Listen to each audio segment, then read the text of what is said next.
मतदान केलं तुम्ही सकाळी सकाळी? बिलकुल सगळ्यात अगोदर मतदान केलेलं आहे आणि हे मतदान परिवर्तनाचं असणार आहे, हे मतदान निष्ठेचं असणार आहे, हे मतदान संघर्षाचं सुद्धा आहे, हे मतदान सेवेचं सुद्धा आहे आणि हे मतदान विकासाचं सुद्धा आहे. आणि मला असं वाटतं मी फक्त संभाजीनगर पुरतं बोलणार नाही, संपूर्ण महाराष्ट्रात अशाच पद्धतीनं जनतेनं मतदान करावं असं सुद्धा आवाहन करेल. काल रात्री शहरातल्या काही भागामध्ये राडा झाला, काय सांग? झाला नाही, मला सकाळी 4 पर्यंत झोपच नाही. झोप नाही म्हणजे झोपू दिलं गेलं नाही.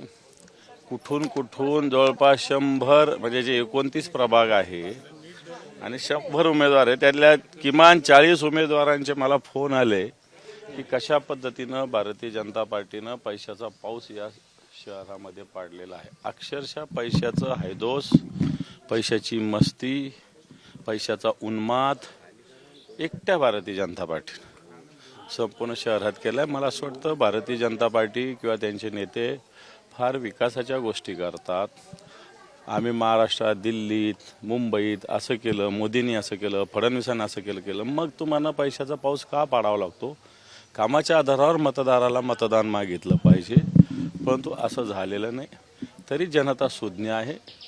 जनता निश्चित भारतीय जनता पार्टीला त्यांची जागा दाखवेल. मतदान सुरू होण्यापूर्वी सुरू झालं त्यावेळेस तुमच्याच भाऊ एका अधिकाऱ्याला फोन करून जाब विचारत होते की भाजपचे बूथ आहेत आणि आमचे बूथ लावू देत नाहीत, त्यांचे मंडप लावू देतात, आमचे लावू देत नाहीत. मग बरोबर आहे ना, मग बरोबर आहे. सत्ताधारी पक्षाचे इथं मंडप लागतात, मंडप लागू नये हा नियम आहे, तो आम्ही पाळतो आणि बाकीचे लोक पाळत नाही, असं कसं होऊ शकतं?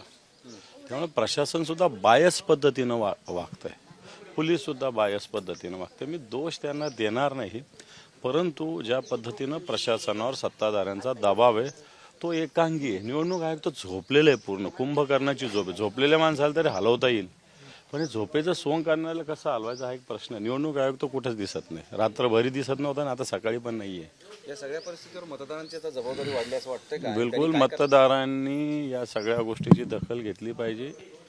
एकांगी पद्धतीनं प्रशासनाच्या दबावाखाली अशा पद्धतीनं एका बाजूला एक न्याय आणि एका बाजूला दुसरा न्याय असेल तर मतदारांनी योग्य जे आहे त्याच्या बाजूने न्याय दिला पाहिजे. राज्याचे नेते म्हणून तुम्ही सगळ्या मतदारांना काय आवाहन करणार आहात? नाही, मी मतदारांना हेच आवाहन करेल की या राज्यात परिवर्तनाची आवश्यकता आहे. ज्याला हिंदी शब्द खोकला विकास, नुसतं विकासाचा फुगा आणि विकासाच्या घोषणा या महाराष्ट्रात चालू आहे. खोटे भ्रम म्हणजे ज्याला नॅरेटिव्ह म्हणता येईल अशा पद्धतीनं या महाराष्ट्रात उभं केलं. सत्यता वेगळी आहे. आजच आकडे आले पूर्ण डिसेंबर 2025 1150 आत्महत्या या महाराष्ट्रात, फक्त एकट्या महाराष्ट्रात घडलेल्या आहे. शेतकरी सुखी. ग्रामीण भागात जरी शहराची निवडणूक असली तरी आम्ही सगळे ग्रामीण भागाशी नाळ जोडलेले आहेत आणि ग्रामीण भागातला एक माणूस शहरात राहतो, प्रत्येक कुटुंबातला. मी त्यांना आवाहन करेल की या सगळ्या खोटाडा प्रचार, भ्रमिष्ट प्रचार याच्या विरोधात तुम्ही सावध राहा आणि योग्य व्यक्तींना.